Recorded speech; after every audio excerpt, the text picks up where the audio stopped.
પોતાના ઉજ્જવળ ભાવિના પથરે કંડારવા જનાર તમામ વિદ્યાર્થી ભાઈઓ બહેનોને ધોરણ 12 આર્ટ્સની વિદ્યાર્થીની નમ્રતા રાઠોડના શત વંદન. પ્રજ્ઞપારમિતાની આરાધના કરીએ, જ્ઞાનની મશાલ દરેકના હાથમાં પ્રજ્વલિત કરીએ. અજ્ઞાનનું તિમિર હરાતું જશે, અંતે પ્રગટશે યજ્ઞવેદની જ્વાળા. સઘળું થશે જળાહળા, અહીં ચાલી રહી છે એક એવી શાળા. એ આખલ તારીખની રાહ જોતા જોતા આવી ગયો આ શાળાનો છેલ્લો દિવસ. આજનો દિવસ અમારા માટે ખુશી અને દુઃખનો દિવસ છે. ખુશી એ વાતની છે કે અમે અમારા ઉજ્જવળ ભવિષ્ય તરફ આગળ વધી રહ્યા છીએ, અને દુઃખ એ વાતનું છે કે જે શાળામાંથી અમે ભણ્યા એ શાળામાંથી વિદાય લેવાનો સમય આવી ગયો છે. આજે હું ગર્વ અનુભવું છું, ધન્યતા અનુભવું છું કે આ શાળા પરિવારનો એક નાનકડો ભાગ બનવાનો અવસર મળ્યો. આ શાળારૂપી વટવૃક્ષનું એક નાનકડું એવું પર્ણ, નાનકડી કુપળ બનવાનો અવસર મળ્યો. અને જ્યારે આજે વિદાય લઈ રહ્યા છીએ ત્યારે એ પર્ણને, એ કુપળને એની ડાળીથી વિખૂટી પડવાની વેદનાને ભારોભાર સમજી શકીએ છીએ.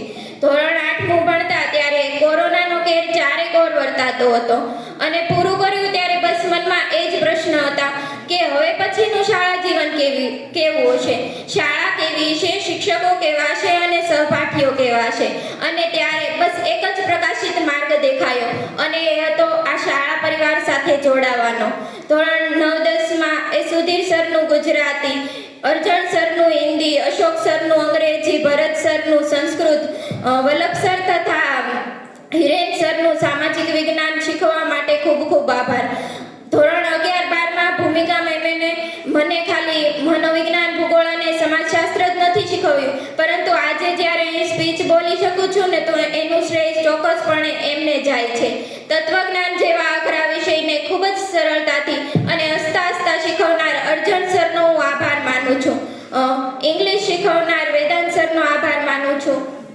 કિરણ મેમનો આભાર માનું છું કે જેમણે અમને ખૂબ જ સરળતાથી ગુજરાતી તથા સંસ્કૃત શીખવ્યું.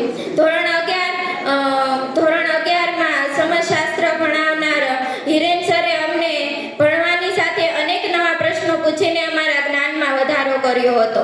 આજે અમે તો આ શાળામાંથી વિદાય લઈને ચાલ્યા જઈશું, પરંતુ આવનારા વિદ્યાર્થીઓને એક સંદેશો ચોક્કસથી આપીશ કે આ શાળા એ માત્ર શાળા નથી, સંસ્કારિતાનો પાયો છે. જ્યાં માટી જેવું બચપણ છે ને કુંડા જેવી શાળા, અમે બનીને બીરો પાછું ખીલવશું ગરમાળા. આ શિક્ષક નામે માળી કરતા મૂળ સુધીનું સિંચન, વિદ્યાના ખાતરથી એમાં મબલખ ઉગ્યું ચિંતન.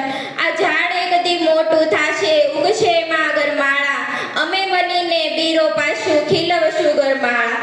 ફૂલ પ્રસારે ફોરમ થાતું, મગમગ મગમગ કુંડું, સુગંધ એની મૂળિયા સુધી દેવા ખૂબ જવું છે ઊંડું. ફૂલડા જેવું ખીલી બનીશું સરસ્વતીની માળા, અમે બનીને બીરો પાછું ખીલવશું ગરમાળા. સંસ્કાર, સંસ્કૃતિ અને શિક્ષણના આ ત્રિવેણી સંગમ આ શાળાનું ઋણ અમે ક્યારેય નહીં ચૂકવી શકીએ. ગુરુજનો તથા તમામ સહયોગનો હું ખૂબ ખૂબ આભાર માનું છું કે જેમણે અમને હંમેશા આગળ વધવાની પ્રેરણા આપી, અમારા શિક્ષણરૂપી પાયાને મજબૂત બનાવ્યા, અમને એટલા શિક્ષિત અને સશક્ત બનાવ્યા કે આજે જ્યારે આ શાળામાંથી ભણીને બહાર જઈશું ત્યારે સમાજને એક નવી રાહ ચીંધી શકીશું અને અમારા સ્વપ્નને ચોક્કસપણે પૂરા કરી શકીશું.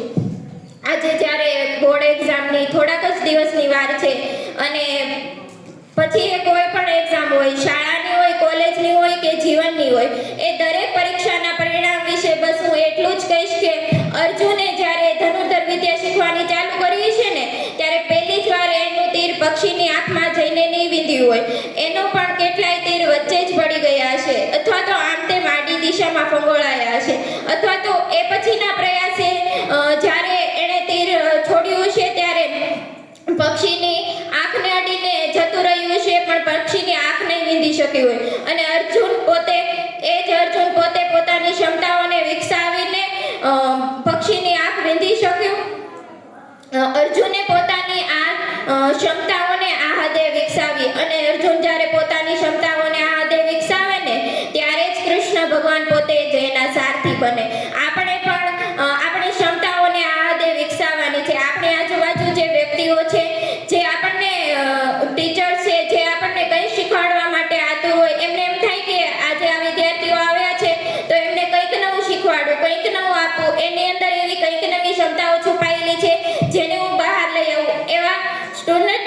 શીખવવાની જવાબદારી આપણી છે અને આપણે જ્યારે એવા વિદ્યાર્થીઓ હોઈએ ત્યારે મહાભારત કારે પણ એ શ્લોક મૂકવો પડે કે યત્ર યોગેશ્વર કૃષ્ણો યત્ર પાર્થો ધનુર્ધર તત્ર શ્રી વિજય ભૂતિ ધુવાર નીતિર મતિર્મમ. જો આ યોગેશ્વર કૃષ્ણ જેવા પથદર્શકો હોય અને સ્વયં અર્જુન જેવા પથચાલકો હોય ત્યાં સત્ય સનાતન શ્રી વિજય નીતિ મત્તા છે એવું મારું નિશ્ચિત મત છે. અંતે આ શાળાની યાદગાર પળોને યાદ करता बस હું एक જ વાત કહીશ कि स्कूल के दिन बहुत याद आएंगे. ये स्कूल में आना और टीचर के आते ही गुड मॉर्निंग का गाना, वो फ्री क्लास मिले तो अगले दिन का होमवर्क क्लास के बाहर ही किया करते थे. कभी सुनाते थे कहानियाँ डरावनी सी जो होती थी और कभी कभी बातें टीवी सीरियल की भी होती थी. कभी कभी शोर इतना हो जाता था कोई टीचर क्लास में आ जाते थे और पूरे क्लास को चुप करवाने के लिए मॉनिटर को आगे किया जाता था. ये सबसे बुरा लगता था. मुंह पर हल्की मुस्कान सी थी मगर मन से बुरा जरूर लगता था. अब किताबों से भरे वो बैग हमारे कंधे नहीं दबाएंगे. ये स्कूल के दिन बहुत याद आएंगे. ये स्कूल के दिन बहुत याद आएंगे. Thank you school for giving me a wonderful memories of my life.